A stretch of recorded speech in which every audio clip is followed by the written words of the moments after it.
interest in that, and I think actually the new Ukraine could play that role if it succeeds, because the original concept of individual states coming together and sacrificing part of their sovereignty for the common good. It was an association of equals, a voluntary association of equals. And then the Euro crisis changed this, because it was formed into a relationship between creditors and lenders, where and borrowers, and the borrowers had difficulty meeting their obligations, and the creditors were in charge in setting the conditions for settling. And so it became an involuntary association of unequals, and something that had been a fantastic object. Actually, for people living in the heavily indebted countries, let's say under 50 years old, became the enemy that was depriving them of a better future. So I think it would be highly desirable to recapture the original spirit, and I think if the European Union had the wisdom and foresight to assist the new Ukraine to survive, the new Ukraine could bring them together, and this new Ukraine that I'm so devoted to is actually has the spirit of volunteerism and participating democracy, not just elected, not just representative democracy, but actually participatory democracy. It's quite a unique experiment, and it is succeeding. It has a lot of inner strength. It has certainly exceeded my expectations to survive in very adverse conditions. And if it does succeed, it could change the European Union. But unfortunately, the European Union is not somehow even aware of this new Ukraine, and is not at the moment willing to do what it takes to make it succeed. It regards Ukraine as just another Greece, and not even a member, and is therefore not giving it the support that it deserves. I should say that George has written a number of very interesting articles about this topic in the New York Review of Books that you all might like to take a look at. Yes. Wait for the microphone, please. Yeah. And do introduce yourself, just so. My name is Anthony Viscusi. Don't you think that the biggest flaw of the European Union has been to accept new members without first achieving the integration of the existing members? Well,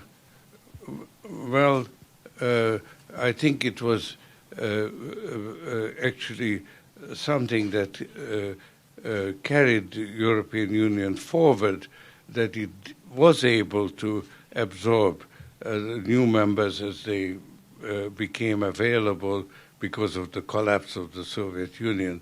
So it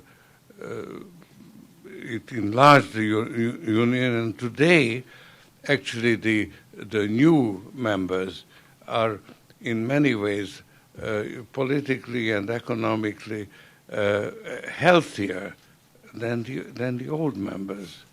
If you look at the Baltic states and Poland, remarkably, Romania is coming through now, very little recognized by dealing with corruption very effectively in the last year or so. So that's actually the most promising part of the European Union.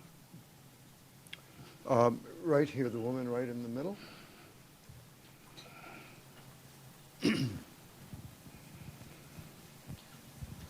I'm Serena Dean with the International Emergency Medical Response Agency.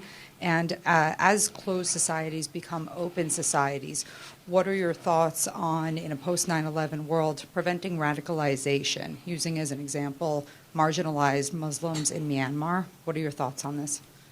Well, the situation of the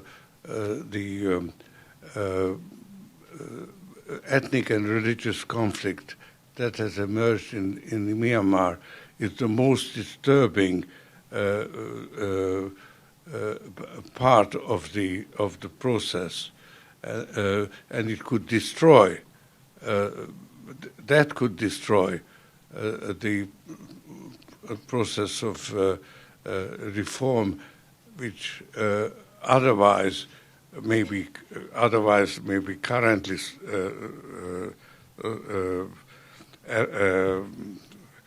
stopping, but would continue otherwise.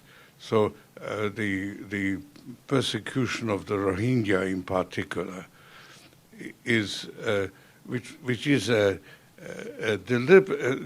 result of a deliberate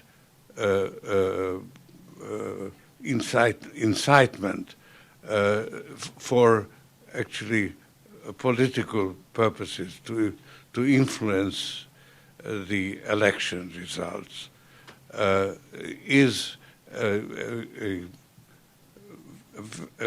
now sort of a reactionary force that needs to be brought under control, and I very much hope that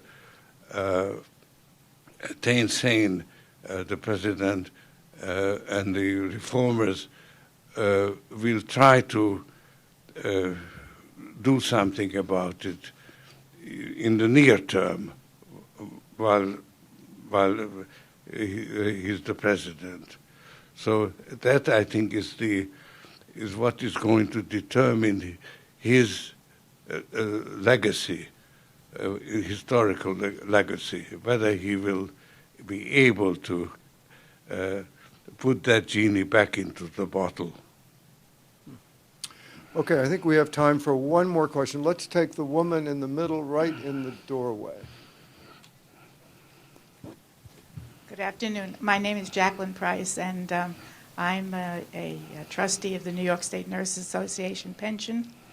I'm very interested in knowing not only the governments that you support over the long period of time, but the grassroots of women. There are 17 million nurses across the world who have constant communication with their societies at a no power level, but have great influence in the home life and what the societies want.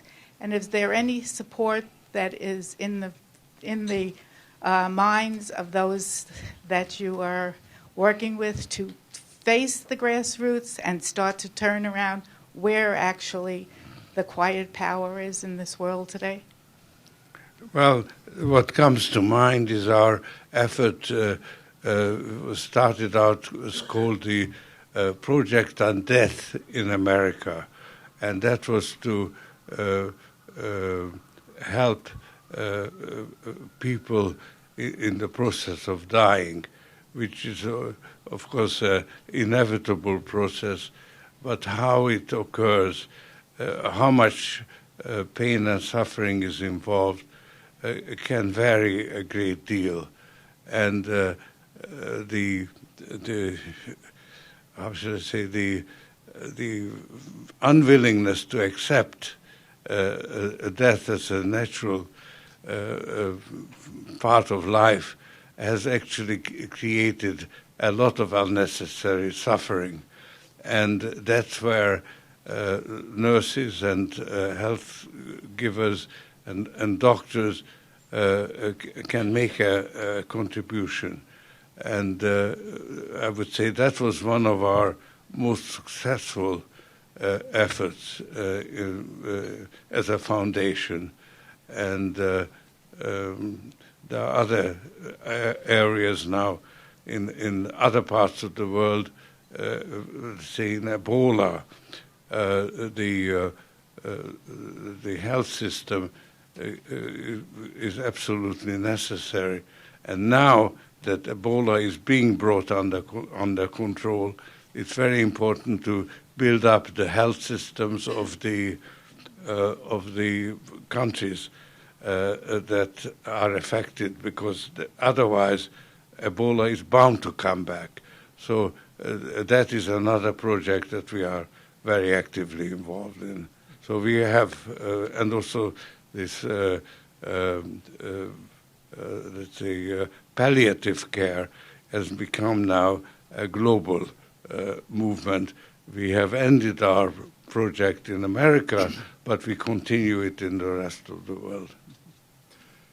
George, since we have about 2 minutes, let me just end by asking you how you view over the last few decades, how is your view on the importance of civil society evolved? Well, the foundation basically sees it as its mission to support civil society in holding governments responsible, accountable. And this is a mission that will not end with my life. It's, there is a need for a foundation to support that globally. And that's, let's say, the core activity that will continue after my death. The other stuff that we talked about, that's more entrepreneurial, and whether the foundation will be able to continue it or not, I try to prepare it so that it will, but that is more questionable. Well, George, thanks so much. And please join me in thanking George Soros for being with us. Thank you.